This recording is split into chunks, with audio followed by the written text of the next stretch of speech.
Hello everyone, आपका स्वागत है आपके खूबसूरत से चैनल करे पढ़ाई में। आज हम लोग डिस्कस करने वाले हैं applied grammar part 1, that's noun.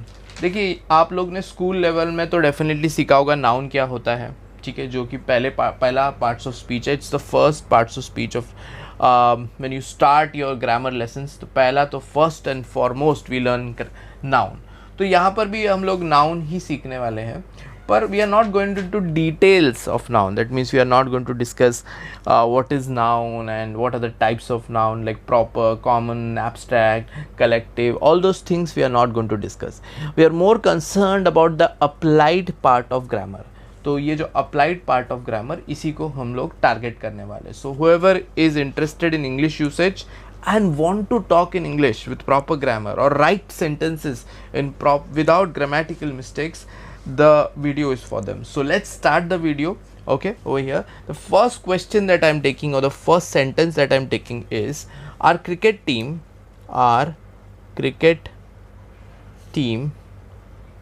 is strong enough. ठीक है, this is the question. So the team, as you know, okay, team as you know is a collective noun. It's a collective noun, मतलब वो एक collective noun है, collection of players है, ठीक है ना, बहुत सारे प्लेयर्स से मिला हुआ ये टीम है. So it's a collective noun and sometimes what we feel is that उसके साथ में एक जो वर्ब लगेगा वो डेफिनेटली प्लूरल आएगा, लेकिन ऐसा नहीं होता. यहाँ पे आपका लगता है सिंगुलर वर्ब, जो कि ये सेंटेंस करेक्ट है. एक और बात होता है, जैसे आपके पास समझो फैमिली है, तो आपका फैमिली जो है उसके साथ में क्या आएगा, my family.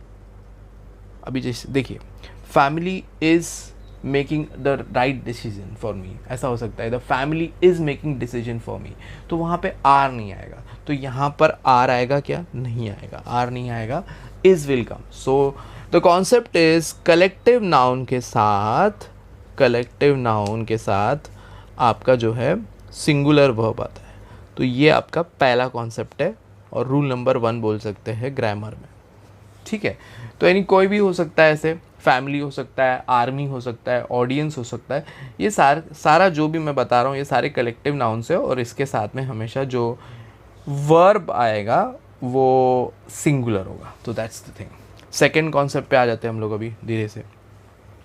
Slowly we are doing this. It's a very long path. Okay, grammar के काफ़ी लेसन्स होंगे इसके ऊपर. The second one is the jury. अभी ज्यूरी क्या होता है, it's set of people who make decisions in the court. ये पहले होता था, अभी तो ये जो है सिर्फ जज के ऊपर है. तो there are certain changes which are made, उसके अनुसार जो है हम लोग करते हैं.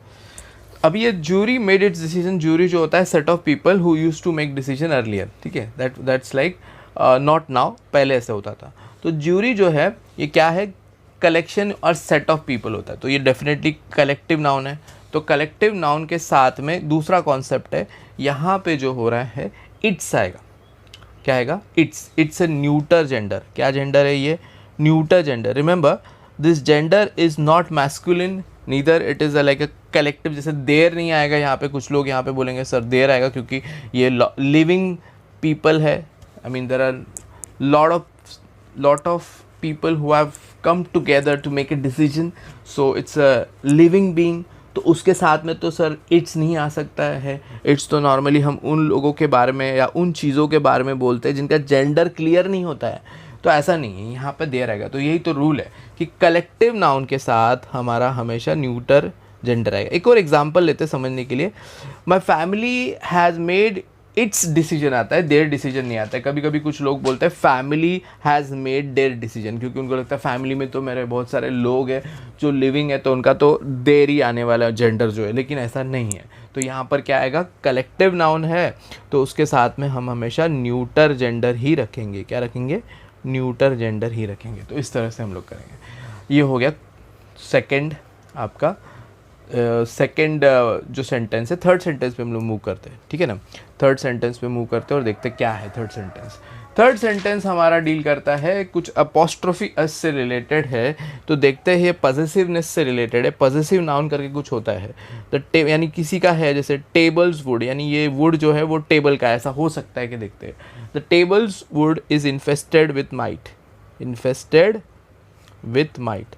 तो अभी देखो माइट क्या होता है, ये एक जो कीड़े होते हैं जो कि टेबल को यानी वुड को ख़राब करते हैं, उनको माइट्स बोलते हैं, ठीक है। Is infested with might. तो अभी टेबल्स वुड, क्या ये सही है? कुछ लोग लगा हाँ सर सही है, क्योंकि वुड तो टेबल का ही है। अभी जिससे मैंने बोलता हूँ कि जैसे मैं बोलूँगा कि विहांस सैंडल, तो याद मैं बोलूँगा कि पूजास बुक, तो अपॉस्ट्रोफी से ऐसे ही आएगा ना, क्योंकि here what I am trying to do is that I am trying to give the वो किसके पोजेशन में, यानी अगर मैं बोलता हूँ पूजास बुक, तो वो बुक किसके पोजेशन में है? तो वो बुक तो डेफिनेटली पूजा का है, तो उसका पोजेशन है वो, तो पॉजेसिव नाउन की बात कर रहा हूँ। तो मैं ये अपॉस्ट्रोफी यूज़ कब यूज़ करता हूँ? नॉर्मली पॉजेसिवनेस के लिए, है ना। पॉजेसिव जो चीज़ें होती है, जो किसी का होता है, तो वहाँ पर यूज़ करता हूँ।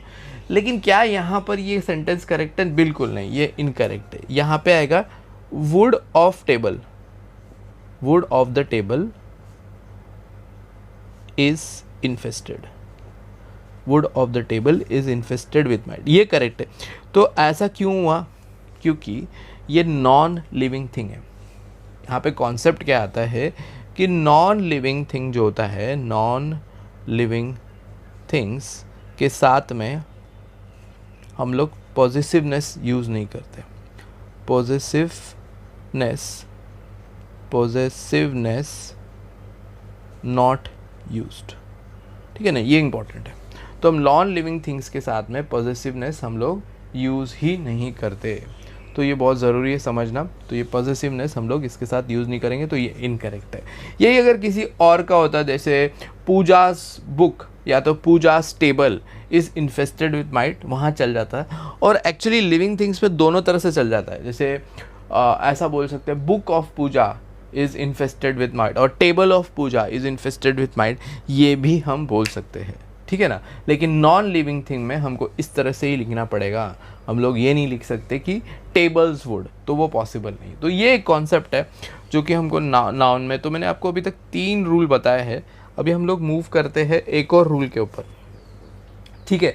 अच्छा, उसके पहले एक और देख लेते हैं हम इसी रूल के ऊपर। इसमें थोड़ा सा हल्का सा चेंज है।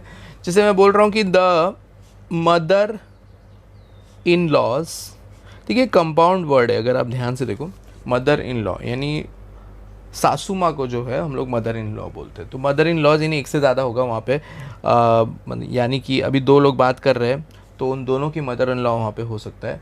गैदर टुगेदर, टुगेदर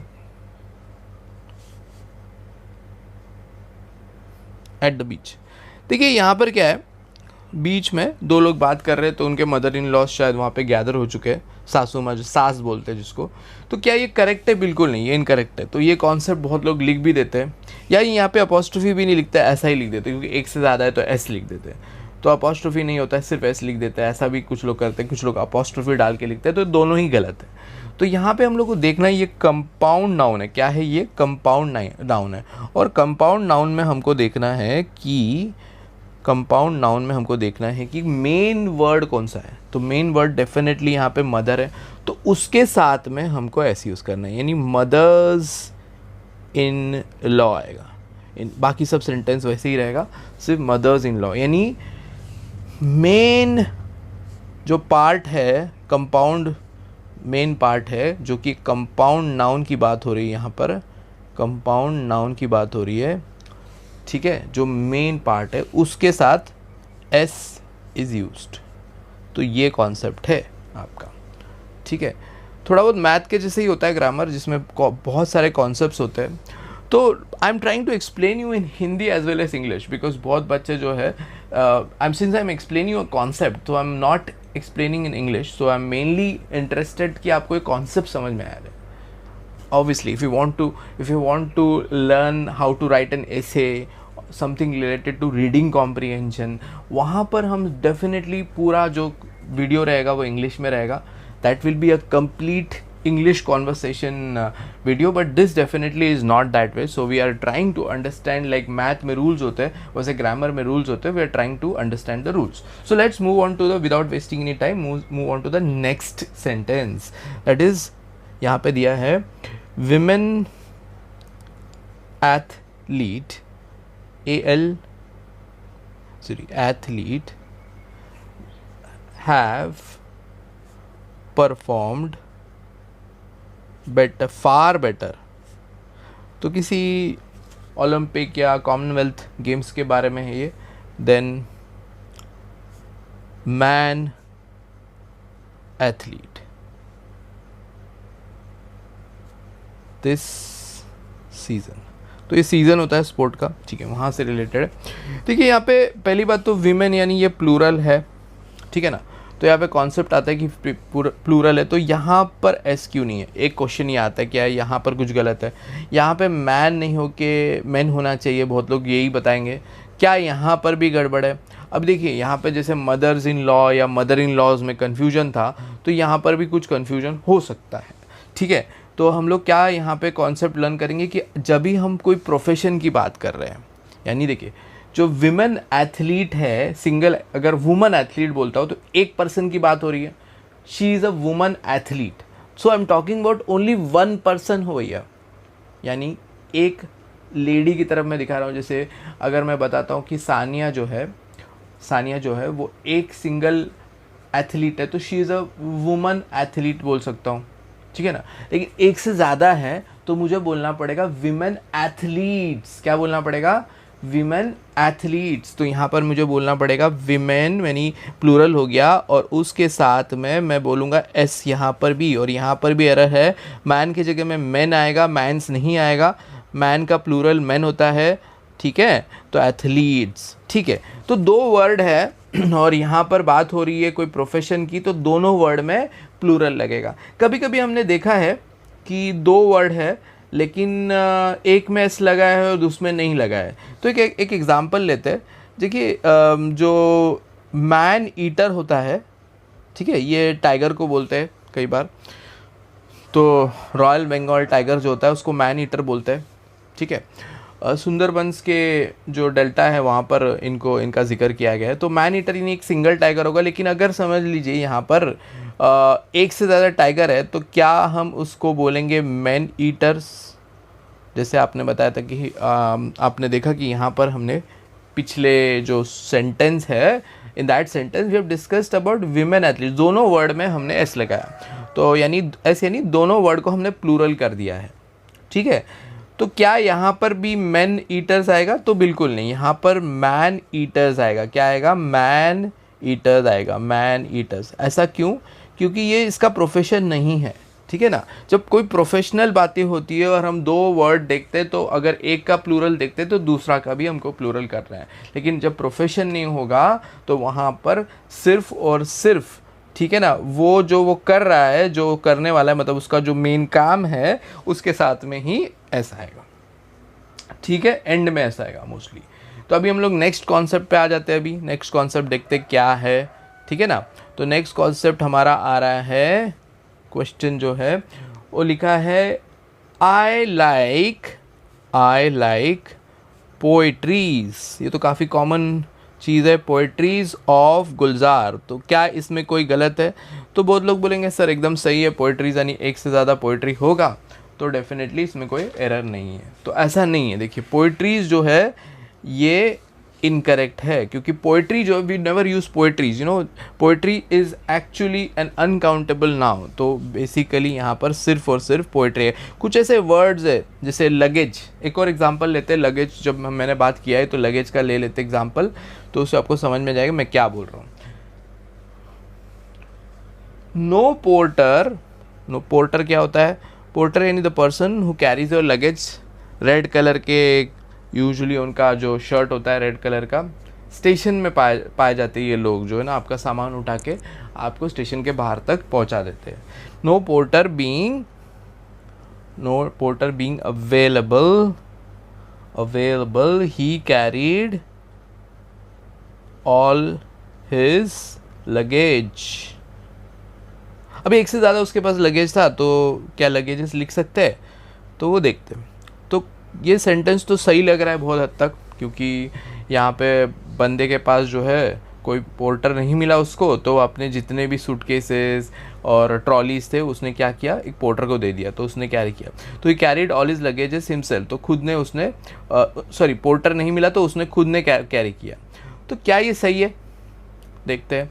तो ये इनकरेक्ट है। लगेज जैसा एक वर्ड में एस नहीं आता है, तो ये भी एक तरह का बोल सकते हैं अनकाउंटेबल, यानी हम उसको क्या करेंगे, काउंट नहीं करेंगे और सिर्फ हम लोग लगेज लेंगे। बैगेज के साथ भी वैसे ही आता है, बैगेजेस नहीं आएगा, सिर्फ बैगेज आएगा। तो इस तरह से ये रूल है, इसको याद रखिए। अगले क्लास में हम लोग और सेंटेंसेस लेने वाले हैं, may be related to this same topic हो सकता है, या तो फिर हम लोग आगे के रूल्स करेंगे। आई होप आपको ये जो वीडियो अच्छा लगा और इसमें आपको बहुत कुछ सीखने मिला। अगर अच्छा लगा तो आपके फ्रेंड्स में डेफिनेटली शेयर कीजिए। Okay, thank you so much and पढ़ते रहिए passionately. Thank you so much, have a good day.